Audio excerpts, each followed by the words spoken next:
जानेंगे। वफाकी वज़ीर इत्तलात फवाद चौधरी मीडिया से गुफ्तगू कर रहे हैं। प्लान के उम्र मुकम्मल अमल दरामद ही वो कसौटी है जिस इंशाअल्लाह इस तरह के वाक़यात के ऊपर मुकम्मल जो है वो काबू पाया जाएगा और हम बड़ी तेज़ी से इंशाअल्लाह नेशनल एक्शन प्लान पर आगे बढ़ रहे हैं। तवील बहस के बाद आज जो एसेट्स डिक्लेरेशन स्कीम थी उस पर जो मज़ीद बहस की ज़रूरत महसूस की गई है और कल प्राइम मिनिस्टर साहब ने 2 बजे एक स्पेशल इजलास बुलाया है जिसमें जो एसेट स्कीम है उसके बारे में डिस्कशन की जाएगी और आज ख्याल था कि उसको अप्रूव करके और जो है वो नाफज कर दिया जाएगा, लेकिन उसमें जो है वो तातुल आया है और कल अब इसके ऊपर दोबारा बहस होगी क्योंकि काबीना के अरकान इसके ऊपर मज़ीद बहस चाहते हैं। एक शिक जो है उसके ऊपर बहस हुई है, बात हुई है, लेकिन अभी भी तशनगी बाकी है और इसलिए जो एसेट डिक्लेरेशन स्कीम है उसको कल तक जो है वो कमेटी के सामने सबमिट किया जाएगा और यानी अभी जो ख्याल था कि आइंदा 24 घंटों में स्कीम आ जाएगी, ज़ाहिर है अब वो नहीं आएगी, अब इसको कुछ जो है वो तातुल इसमें जो है वो आएगा।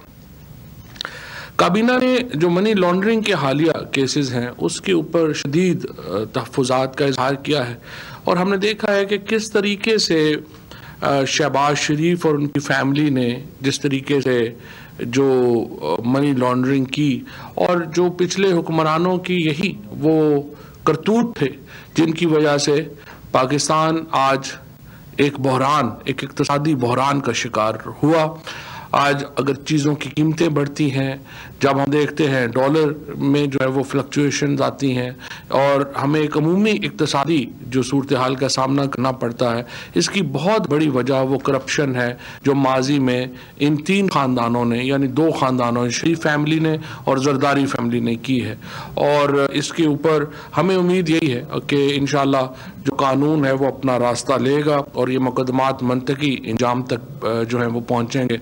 हमने देखा किस तरह से बिल्कुल बेबस थे सलमान शहबाज साहब जब रात को उनसे सवालात किए गए इस हवाले से बिल्कुल बेबस थे, उनके पास जवाब नहीं था और इसीलिए शहबाज शरीफ साहब के पास भी कोई जवाब नहीं है और इसीलिए ये पूरा जो ख़ानदान है, चाहे इसाक डार हों, हसन नवाज़ हों, हुसैन नवाज़ हों, ये अदालतों का सामना नहीं कर रहे हैं और ये मुल्क से बाहर है और यहाँ पर जो पैसा पकड़ा भी गया है, यहाँ पर जो पैसा आया भी गया है $26 मिलियन, जिस तरह से हमने देखा है कि जो टीटी के ज़रिए शहबाज शरीफ की फैमिली को आया है, इसी तरह से जो कुछ मिलियंस ऑफ डॉलर्स जो नवाज शरीफ की फैमिली को इससे पहले अल अज़ीज़िया में या हिल मेटल में आए हैं, ये सारे के सारे टिप ऑफ द आइसबर्ग हैं। ये पूरा हुजूम आपको सिर्फ अंदाज़ा आप इसे लगा सकते हैं कि इनका कितना पैसा बाहर पड़ा होगा अगर ये $26 मिलियन $30 मिलियन डिक्लेयर करके पाकिस्तान लाते हैं और उसके पीछे ये हालत है कि सारी की सारी जायदाद जो है वो हमजा शहबाज साहब की 99% जो डिक्लेयर एसेट्स हैं वो टीटी के ऊपर हैं। हमजा शहबाज के 95% एसेट्स जो हैं वो टीटी के ऊपर बेस हैं। नुसरत शहबाज साहिबा के 85% जो हैं वो बाहर से आने वाले पैसों के ऊपर है। इसी तरह से जो बाकी बेटियां हैं, जो बहनें हैं, उनकी जो 100% एसेट्स हैं वो बाहर से आने वाले पैसों के ऊपर है। यही हाल बाकियों का है। यही हाल आप देखते हैं कि हमने देखा है कि पीपल्स पार्टी की जो लीडरशिप है उसका भी यही हाल है। हमने देखा है नवाज शरीफ साहब का भी फैमिली का यही हाल है। एक रात में हिल मेटल से 82 अरब 2 करोड़ रुपया जो है वो नवाज शरीफ साहब को ट्रांसमिट होता है और अगली ही रात वो 82 करोड़ रुपया मरियम नवाज शरीफ साहिबा को दे देते हैं, जिससे मरियम नवाज जो है वो अपनी प्रॉपर्टीज खरीदती हैं। और जो बाकी मामला है आपके सामने है आसिफ जरदारी साहब का, जिन्होंने पूरा बैंक ही खरीद लिया। उन्होंने कहा कि किसी और बैंक को जमा ही कराने की क्या जरूरत है, अपना ही बैंक खरीदते हैं और वहीं से सारा काम चलाते हैं। सो ये आप एक चेन देख रहे हैं जो कि आपके सामने है। इस तरह के और भी मुकदमात आपके सामने आएंगे और आप होशरबा जो आगे मुकदमात की तफसीलात आपके सामने आएंगी उससे आपकी बिल्कुल नींदें उड़ जाएंगी। और ये मामला सिर्फ टॉप तक नहीं है, इनके जो नीचे कैबिनेट के इंपॉर्टेंट मिनिस्टर्स थे वो भी सारे के सारे इसी धंधे में मुलव्वस थे। ये जो सब अकामा रख के बैठे हुए थे, ख्वाजा आसिफ को, एहसन इकबाल को, खुद नवाज शरीफ को, इन लोगों को अकामे रखने की क्या ज़रूरत थी? ये जो सब लोग बाहर अपने एक अकाउंट्स बनाने के लिए अकामे रख के बैठे हुए थे, क्यों रख के बैठे हुए थे? ये सवाल अहम है। इस सवालों के जवाब आपको आहिस्ता आहिस्ता मिलना शुरू होंगे और आपको इल्म होगा। ये अभी तक जो इन्वेस्टिगेशंस आपने देखी हैं, ये सारी इन्वेस्टिगेशंस हैं जो हमारे इक़्तिदार में आने से पहले की हैं। अब हमारे दौर की इन्वेस्टिगेशंस आपके सामने आएंगी और आप देखिएगा कि वो किस कदर होशरबा है और वो किस तरीके से आपको आगे मालूम होगा कि जब प्राइम मिनिस्टर साहब कहते हैं कि ये करप्शन है जिसने मुल्क को इस हाल पे पहुंचाया है, तो जब आप एक्सटेंट देखेंगे, जब हुजूम देखेंगे आप करप्शन का और इन लोगों का, तो फिर जो बाकी तो पाकिस्तान पूरे को यकीन ही है, लेकिन जो जिनको नहीं भी यकीन उनकी भी आंखें खुल जाएंगी। इसी तरीके से स्टील मिल रिवैम्पिंग का प्लान जो है वो पेश किया जा रहा है। इसमें मैं आपको बताऊं कि एक बड़ी खुशी की बात यह है कि जो एक कहा जा रहा था कि स्टील मिल जो है वो, जब ये जमहूरियत बेहतरीन इंतकाम है नहीं शुरू हुआ था, ये दौर जब जमहूरियत ने अपना इंतकाम नहीं लिया था, यानी जरदारी साहब नहीं आए थे, तो उस वक्त स्टील मिल एक प्रॉफिट का में जो एक इदारा था। लेकिन हमने देखा कि जरदारी साहब ने उस वक्त चैन नहीं लिया जब तक स्टील मिल को मुकम्मल बंद नहीं कर दिया। लेकिन खैर अब भी खुशी की बात यही है कि प्राइम मिनिस्टर साहब की जो एक गुडविल है उसकी वजह से एक दोबारा अब उसमें रीवैम्प हो रहा है। 6 कंपनीज जो हैं उन्होंने इसमें अपना इंटरेस्ट जाहिर किया है। पीपीपी मोड के ऊपर, पब्लिक प्राइवेट मोड के ऊपर जो है वो हम इसको फ़िलहाल जो है वो एक तजवीज़ है कि वो इसको चलाया जाएगा। 6 बहुत बड़े जाइंट्स हैं दुनिया के स्टील के, जिन्होंने स्टील मिल में जो है वो पार्टनर बनने की अपनी ख्वाहिश जो है वो इजहार उसका किया है। इस वक्त जो मैक्सिमम जो प्रोडक्शन कैपेसिटी है स्टील मिल की वो 1.1 मिलियन टन है, जिसको 3 मिलियन टन तक जो है वो बढ़ाया जाएगा। हमारी डिमांड जो है वो 9 मिलियन टन के करीब है, तो भी काफ़ी इसमें है कैपेसिटी के। इसके साथ सिर्फ हमें ख्याल करना है कि हमारे जो प्राइवेट स्टील मिल के जो लोग हैं उनका बिजनेसेस मुतासर ना हो और उनको उनके मफादात जो हैं वो मुतासर ना हो। इसके साथ साथ ऑडिटर जनरल पाकिस्तान की जो ऑडिटर जनरल का जो ऑफिस है वो उसकी कैपेसिटी बढ़ाने का मामला है और प्राइम मिनिस्टर साहब ने और वफाकी काबीना ने ये एक टास्क सौंपा है डॉक्टर इशरत साहब को। 2 माह में वो इसकी रिपोर्ट सबमिट करेंगे कि किस तरह से हम ऑडिटर जनरल का जो ऑफिस है उसको मजबूत भी बनाया जा सके और उसकी कैपेसिटी इन्हेंसमेंट की भी ज़रूरत है। क्योंकि होता यह है कि हम यहाँ पे देखते हैं कि ऑडिटर जनरल की रिपोर्ट्स आती हैं, बाद में उनका पता ही नहीं चलता कि उनके साथ क्या बना, क्या हुआ, उसके ऊपर इक़दामात हुए नहीं हुए, और फिर रिपोर्ट्स इतनी देर बाद आती हैं कि उनकी जो यूटिलिटी है वही ख़त्म हो चुकी होती है। लिहाजा बहुत ज़रूरी है कि हम इसके जो ऑडिटर जनरल का जो ऑफिस है उसको मजबूत करें और उसके मुताबिक जो है वो लेके जो है वो हम आगे चलें। रिन्यूअल ऑफ लाइसेंसेस, ये जो हमारी टेली कम्युनिकेशन कंपनीज हैं, ये बहुत एक अहम मामला है जिसमें कि डिस्कशंस आपको मालूम है कि चल रही हैं। इसमें जो है वो कई मिलियन और डॉलर्स का इसमें मामला है। ये बहुत बड़ी ट्रांजैक्शन है जो एक होने जा रही है। इसके ऊपर प्राइम मिनिस्टर साहब ने पीटीए का पहले पूरा मौक़िफ़ जो है वो लिया है। अब पीटीए की उसमें एक्सपर्ट ओपिनियंस भी आ गई हैं। सो खालिद मकबूल सदीकी साहब जो हैं हमारे मिनिस्टर फॉर आईटी, वो उनके साथ असद उमर साहब हैं, रज़ाक दाऊद साहब हैं, हमाद अजहर साहब हैं और जुल्फ़ी बुखारी साहब हैं। इनको ये 5 मेंबर एक कैबिनेट कमेटी तश्कील दी गई है जो पीटीए की जो रिकमेंडेशंस हैं उनको देखेगी और उसके ऊपर जो है वो एक ख़त्मी फ़ैसला करेगी। गवर्नमेंट, फेडरल गवर्नमेंट की जो हायरिंग पॉलिसी है उसको उसमें जो है वो तब्दीलियाँ लाई गई हैं। अब पहले आपको मालूम है जो ग्रेड 1 से 5 तक के जो लोग हैं ज़्यादा, यानी बिल्कुल जो निचले ग्रेड्स हैं, उनमें सिर्फ सिफारिश पे भर्तियाँ हो रही थी। MNAs को, MPs को कोटे दिए जाते थे कि वो अपने लोग जो हैं वो भर्ती करा लें। तमाम इस किस्म के कोटाज ख़त्म कर दिए गए हैं और ग्रेड 1 टू ग्रेड 5 जो अब भर्ती होगी वो पुर्रा अंदाजी के ज़रिए या बैलेट के ज़रिए जो है वो होगी। जो लोग भी अप्लाई करेंगे ग्रेड 1 to 5 में, आपको मालूम है जैसे हमारे नायब कासद हैं या चपरासी हैं या इस तरह के बैराज हैं, माली हैं, ये जो बहुत छोटी पोस्ट हैं, इनमें भी एक हमारी कोशिश थी कि एक मेरिट जो है वो लेके आया जाए। और एक अभी फेडरल पब्लिक सर्विस कमीशन जो है उसको रीवैम्प करने की ज़रूरत है, उसको मज़ीद उसकी कैपेसिटी बढ़ाने की ज़रूरत है। इन द मीन टाइम आपको मालूम है जो बाकी पोस्ट हैं वो ग्रेड 15 से ऊपर वो नेशनल टेस्टिंग सर्विस के ज़रिए होती हैं। मुख्तलिफ ग्रेड्स में जो पोस्ट हैं वो नेशनल टेस्टिंग सर्विस के ज़रिए आती हैं, और नेशनल टेस्टिंग सर्विस के ऊपर बहुत ज़्यादा ये सिटीज़न पोर्टल में भी काफ़ी उसकी शिकायत आई हैं, और कहा जा रहा है कि जो उनकी एक टेस्ट का जो निज़ाम है वो फूल प्रूफ नहीं है और उसमें प्रॉब्लम्स हैं। लिहाजा जो एस्टेब्लिशमेंट डिवीजन है उसको ये कहा गया है कि वो जो टेस्टिंग सर्विस की जो कंपनीज हैं उनको रीवैम्प करे और उनको एक देखा जाए कि वो उस मयार के ऊपर पूरा उतरती हैं या नहीं, और सिर्फ वही कंपनीज जो हैं वो टेस्ट आप कर सकेंगी जो एस्टेब्लिशमेंट डिवीजन जो है उनको अप्रूव करेगा। कल प्राइम मिनिस्टर साहब एक लैंडमार्क हाउसिंग जो हमारा नया घर हाउसिंग स्कीम है उसकी इनॉग्रेशन करने जा रहे हैं। बहुत बड़ा इवेंट है ये, जिसके ज़रिए पहले मरहले में 1,35,000 अपार्टमेंट्स हैं वो बनाए जा रहे हैं, और इसके बाद ओवरऑल 50 लाख घर जो हैं वो इंशाल्लाह 5 सालों में हम तामीर करेंगे। बहुत बड़ा प्रोग्राम जो है वो ये इसको जो है वो सामने लाया गया है।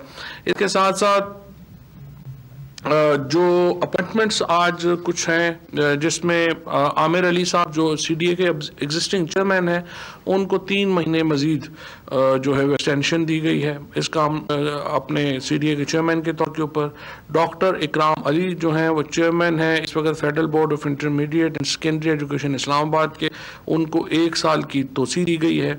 एवैक्यूएट ट्रस्ट प्रॉपर्टी बोर्ड के चेयरमैन के लिए डॉक्टर आमिर अहमद जो हैं वो नए चेयरमैन होंगे। एवैक्यूएट ट्रस्ट प्रॉपर्टी बोर्ड के 3 नए मेंबर्स भी शामिल किए गए हैं एवैक्यूएट ट्रस्ट प्रॉपर्टी बोर्ड में। इनमें तारक अहमद शाह साहब हैं, श्री चांद हैं और यासर जमानी हैं जो कि नए चेयरमैन में जो बोर्ड है एवैक्यूएट ट्रस्ट बोर्ड का उसमें लगाए गए हैं। तो फिलहाल इसके अलावा एक और इम्पॉर्टेंट चीज़ जो हमने जो एक कैटफ की रिक्वायरमेंट भी थी उसको भी हमने मीट विद किया है, और अब जो CTD है प्रिवेंशन काउंटर टेररिज्म डिपार्टमेंट्स को इख्तियार दिया गया है कि वो मनी लॉन्ड्रिंग का जो मामला है उसको वो देख पाएंगे।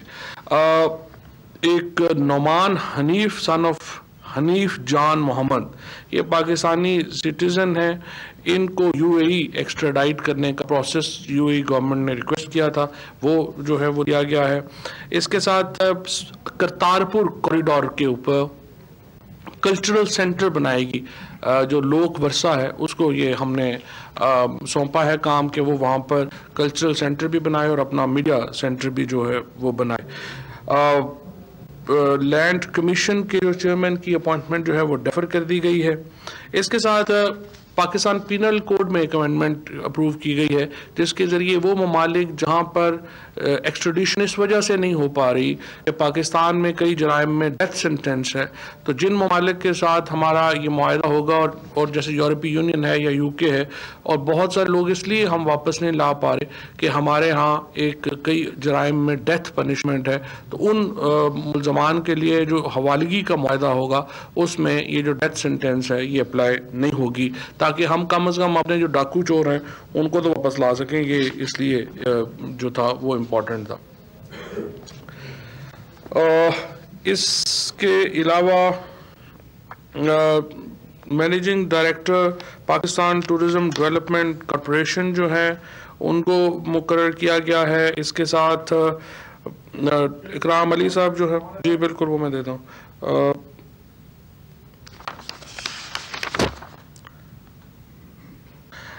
डिप्टी डायरेक्टर जनरल फाइनेंस जो हैं और सैयद मसूद रिजवी, उनको Pakistan standards and quality control authority का चेयरमैन जो है वो बनाया गया है।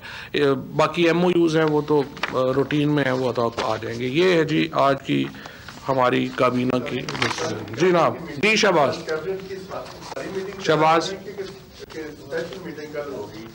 जो एमएसटी स्कीम के हवाले से है। थैंक यू चौधरी साहब। दो सवाल आते हैं। ये जो काबीना में आज एमनेस्टी रेफर हुई है, इसकी जो बुनियादी वजह है, क्या जो वो रेट्स थे वो जो प्रपोज कर रहे थे वो बहुत हाई थे, या जो कुछ और तरफ FATF के वजूहात की वजह से ये रेफर हुई है? और सेकेंडली आपने फरमाया कि जो और बाकी लोग हैं उनके ऊपर आप लोग इन्वेस्टिगेशन आप लॉन्च करने जा रहे हैं, तो कोई आप तफसीलात बताएंगे कौन से केसेस हैं जो राइव हो चुके हैं और वो आप नैब या आपकी तरफ से कोई प्रपोज गवर्नमेंट की तरफ से के खिलाफ शुरू करने के केसेस? मनी लॉन्ड्रिंग के केसेस हैं जो FIA उनको तहकीकात कर रही थी।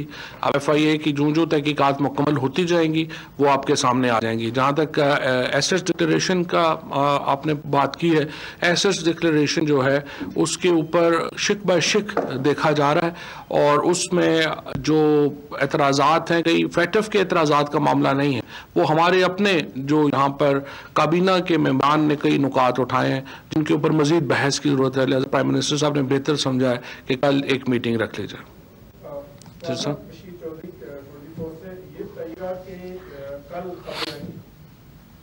काबीना में रद्दोबदल के हवाले से अगर आपकी तरदीद की, लेकिन मीडिया पे खासतौर पर रात को प्रोग्रामों में इस अंदाज से जो है वो बहस छिड़ी है कि आपकी तरदीद जो है वो काम नहीं किया, तो बताएंगे कि इस वक्त है चल क्या रहा है कैबिनेट के अंदर, कि क्या वाकई ही रिशफलिंग होने जा रही है? मैं कल बता चुका हूँ कोई रिशफलिंग नहीं होने जा रही है और सारे लोग अपनी अपनी जगह पे काम कर रहे हैं। जब रिशफलिंग करनी होगी तो वो भी इंशाल्लाह प्राइम मिनिस्टर ऑफिस जो है वो अनाउंस करेगा। सर ये बताइएगा कि आज पीपल्स पार्टी के चेयरमैन बिलावल भुट्टो क्वेटा विजिट पर हैं, उन्होंने वहाँ पे प्रेस कॉन्फ्रेंस की। एक तो उन्होंने एतराज उठाया कि वजीर दाखिला है वजीर आजम, 4 रोज हो गए वहाँ पर इंसिडेंट हुआ लेकिन प्राइम मिनिस्टर वहाँ नहीं विजिट करने के लिए गए। दूसरा ये कि नेक्टा का इजलास अब तक नहीं बुलाया गया। उन्होंने क्वेश्चन किया है कि गवर्नमेंट बताएगी कि नेक्टा का इजलास अब तक क्यों नहीं बुलाया जा रहा। नहीं, नेक्टा का तो इससे कोई ताल्लुक नहीं है। नेक्टा का नहीं, नेशनल सिक्योरिटी कमेटी का इजलास होता है। नेशनल सिक्योरिटी कमेटी के इजलास हो चुके हैं, उसमें ये तमाम मामलात जो हैं वो ऑलरेडी पता है। और जिस तरह मैंने अर्ज़ किया कि बिलावल साहब को तो ज़रा नहीं पता होगा इनकी सारी वजूहात का। जब पीपल्स पार्टी की गवर्नमेंट थी तो ये अटैक्स बहुत ज़्यादा होते थे। अब अल्हम्दुलिल्लाह इसमें बहुत कमी आई है। ये जो वाक़या हुआ है बहुत अफसोसनाक है और इसमें यह भी ना भूलिए कि इसमें 2 FC के एहलकार शहीद हुए हैं और 2 जो हैं वो शदीद ज़ख्मी हुए हैं। तो पाकिस्तान की सिक्योरिटी फोर्सेस की कुर्बानियाँ हैं। इंशाअल्लाह ताला हमें इन वाक़यात के ऊपर पूरी तरह काबू पाना है। मुझे नहीं लगता कि कोयटा जैसे वाक़यात के ऊपर पॉलिटिक्स करना कोई मुनासिब बात होगी। बिलावल साहब को ठीक है, वो एक पॉलिटिशियन है, वो जरदारी साहब पॉलिटिशियन है, वो अपनी पॉलिटिक्स करें, लेकिन मुनासिब नहीं है कि इस वक्त आप जाएँ और कोयटा पे जाके आप इस तरह की सियासत करें।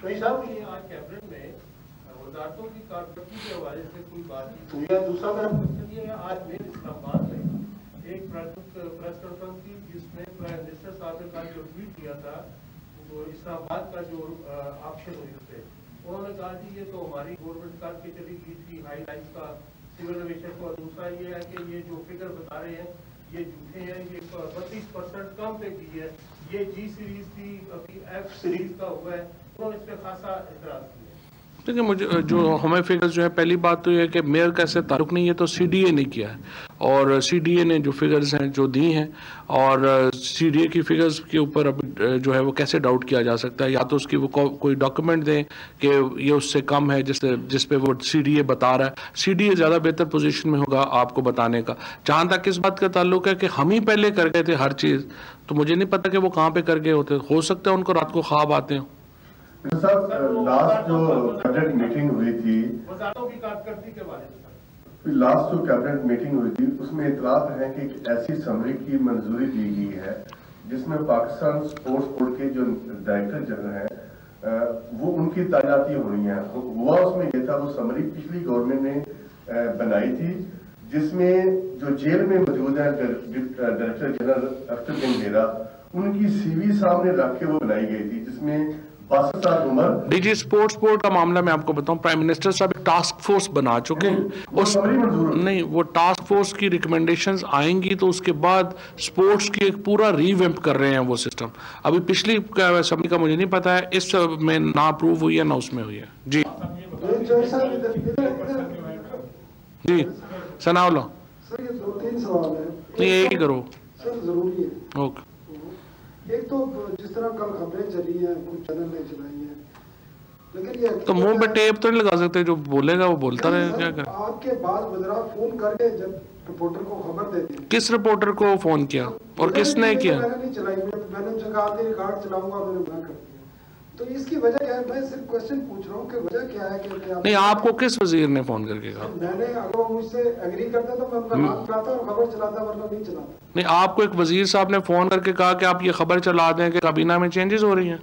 सर मैं एक आपको बात, आपने मुझे तो फोन करके नहीं पूछा। आप मेरा फोन ही नहीं उठाया। नहीं, मैं तो मैसेज कभी फोन नहीं उठाया। दूसरा सर, ये एमनेस्टी का बता दें, एमनेस्टी की टाइम पीरियड कितना रिकमेंड कर रही है मिनिस्ट्री ऑफ फाइनेंस या एफपीआर कि 2 महीने होगी, 30 दिन होगी? सेकंड, आपने जो जवाब दिया है वो ज़ाब्ता फौजदारी में जो अमेंडमेंट कर रहे हैं, अब कितने लोग हैं जो आपकी डिमांड पे एक्स्ट्राडिशन जिनकी होनी है? क्योंकि मेरा जहाँ तक मालूमात है, ये यूरोपीय यूनियन की डिमांड थी कि ये शामिल की जाए ताकि जो उनके कुछ ट्रेड के हवाले से इश्यूज है वो क्लियर हो सके। देखिए, बात यह है कि जो एक्स्ट्रेडिशन में जाहिर है कि आपको मालूम है, एक तो अल्ताफ हुसैन का केस भी पेंडिंग है, अल्ताफ हुसैन को भी वापस लाना ज़रूरी है। इसके अलावा इसाक डार हैं, हुसैन नवाज़ हैं, हसन नवाज़ हैं, ये भी पाकिस्तान के दिए हुए तोहफे हैं बरतानिया को, जो हम उनसे वापस चाहते हैं और हम चाहते हैं कि हमें वो वापस करें ताकि हम अपनी तफ्तीश जो है वो मुकम्मल कर सकें। सो इंशाल्लाह काफ़ी लिस्ट जो है वो बढ़ती जा रही है। अब देखते हैं बाकी एजवेयर रोड के ऊपर किन किन की प्रॉपर्टीज़ हैं। सबके दिल धड़केंगे आज ये आपके इस सवाल की तफसील के बाद कि पीपीसी में जो अमेंडमेंट आ रही है, काफ़ी सारी लाइनें इंशाल्लाह जो है वो लगेंगी। टाइम पीरियड जो है वो मैंने जिस तरह कहा कि कल डिटेल जो है वो उसके ऊपर बात होगी। वैसे नहीं, अभी फिलहाल जो मीटिंग है वो कैबिनेट मीटिंग नहीं है, कंसल्टेटिव मीटिंग है कैबिनेट के उन मिनिस्टर्स की जिनके आप समझिए कि कंट्रीब्यूट अपना करना चाहते हैं इस मामले में।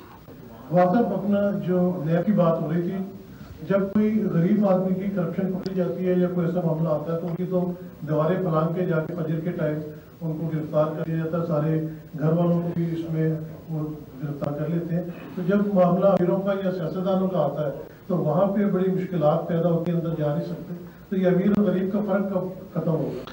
देखिए, मैं पहले ही चेयरमैन जो है, पहले नैब वाले मेरे से नाराज़ हैं। वो अब मैं ऐसी बात करूँ, आप जो है वो बातें कर रहे हैं तो फिर वो और नाराज़ हो जाएंगे। लेकिन ये हकीकत है, हमारे यहाँ चाहे अदालतें हों, चाहे जेलें हों, चाहे प्रोसिक्यूशन हो, फ़र्क तो है। ये फ़र्क इसको दूर करना ही असल, जब निज़ाम की तब्दीली ये हो। देखिए, अभी जो पीटीआई आई है, हम हुकूमत तब्दील की है हमने। निज़ाम की तब्दीली का जो एक अमल है, जो एक जंग है, वो जारी है। और इंशाल्लाह ये जो प्राइम मिनिस्टर साहब की एक पूरी कोशिश है, एफर्ट है, वो है ही ये जिस तरफ आपने इशारा किया है कि अमीरों के साथ भी वही सलूक हो जो गरीबों के साथ है। और यही असल में इंशाल्लाह असल कामयाबी जो है वो यहीं पे होगी। फवाद साहब, ये बताइएगा कि अरशद खान साहब को घर भिजवाने की जंग तो आप जीत चुके हैं। आपको पता है जो दीगर इदारे, रेडियो पाकिस्तान है, पाकिस्तान टेलीविजन है, 2 और भी इदारे, उसमें नए एमडी डायरेक्टर जनरल का लेके आ रहे हैं और बाज़ इदारों में भी सियासी बुनियादों पर पोस्टिंग हुई हुई है। कायम काम को 4 लोगों को मिला हुआ है। दूसरा, कल चेयरपर्सन पूरा ने लाहौर में मीडिया से बात की है कि गैस की कीमतों में 80% हम इजाफा कर रहे हैं। आपके दौर में सर जीना तो दरकिनार, मरना भी मुश्किल हो गया। देखिए, पहली बात तो यह है कि अभी फिलहाल जो मामलात हैं वो चल रहे हैं। जो गैस की जो मैंने आपसे जिस तरह पहले भी अर्ज किया था कि ये गैस, असल सवाल ये नहीं है कि गैस की कीमत में इजाफा हुआ है। असल बात यह है कि क्यों हुआ है। इसलिए हुआ कि जब शाहिद खाकान अब्बासी ने जब ये 2013 में मिनिस्ट्री संभाली थी, 1 रुपया गैस के ऊपर कर्जा नहीं था। जब इन्होंने छोड़ी है 157 रुपया कर्जा है, 157 अरब रुपया कर्जा है। 1400 आप MBBTU ये BTU गैस बाहर से ले रहे हैं, 610 रुपए की आप यहाँ पर बेच रहे हैं। अब आप मुझे बताएं कि इतना बड़ा जब डिफरेंस होगा, 23% लोगों को गैस अवेलेबल है, 73% लोगों को तो पाकिस्तान में ये जो हमारी सिस्टम गैस है ये अवेलेबल ही नहीं है।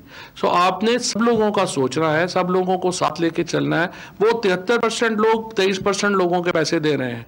सो मुझे पता है कि हमारे यहाँ जो शहरों में ज़्यादातर चूँकि यहाँ पे गैस है, यहाँ पर लोगों के प्रॉब्लम है, लेकिन हमारे जैसे जेलम के हम लोग हैं या हमारे जो छोटे ज़िलों के लोग हैं, हमारे पास तो गैस है ही नहीं।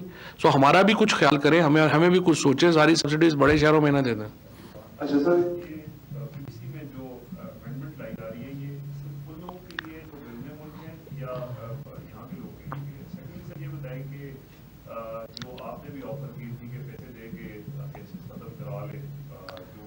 प्ली बार्गेन का, तो उसके लिए सर कोई कोशिशें उनकी तरफ से भी हुई हैं? वो कहाँ तक ये मामला पहुंचे, कोई प्रोग्रेस नजर आ रही है आपको? हम तो शर्म ही दिला सकते हैं ना, फैसला तो उन्होंने करना है। तो देखिए बात यह है, प्ली बार्गेन कानून में एक मौजूद है प्रोविजन, तो हम सिर्फ ये कह रहे हैं कि हम ये भी नहीं कह रहे आपने अपने पैसे देने, हमने कहा जो हमारे पैसे लुटे हैं वो हमें वापस कर दें। हमारा तो इंतहाई मासूम सा मुतालबा है। तो अब जो 1 अरब तो मैंने सुना है कि वो नैब ने रिकवर कर लिया है एक फ्रंटमैन से, तो बाकियों के भी जो है वो रिकवरीज जो है वो शुरू हो जाएंगी इंशाल्लाह ताला। और ये अरबों रुपए की रिकवरीज हैं। ये जो आप कह रहे हैं ना गैस बिजली, ये बिल्कुल नहीं बढ़ेगी अगर ये अपने पैसे वापस कर दें, तो इंशाल्लाह उस पर हम काबू पा लेंगे। दूसरा जो पीपीसी का अमेंडमेंट आप कह रहे हैं, मैं दोबारा आपको जरा समझाना चाहता हूं। यूरोपीय यूनियन में, यूके में कई ऐसे ममालिक हैं जहां पे डेथ सेंटेंस जो है उनके कानून में नहीं है, लिहाजा वो उनके बाय लॉ ये है कि आप मुल्ज़म एक्स्ट्राडाइट नहीं करेंगे उन मुल्कों में जहां पे डेथ सेंटेंस है।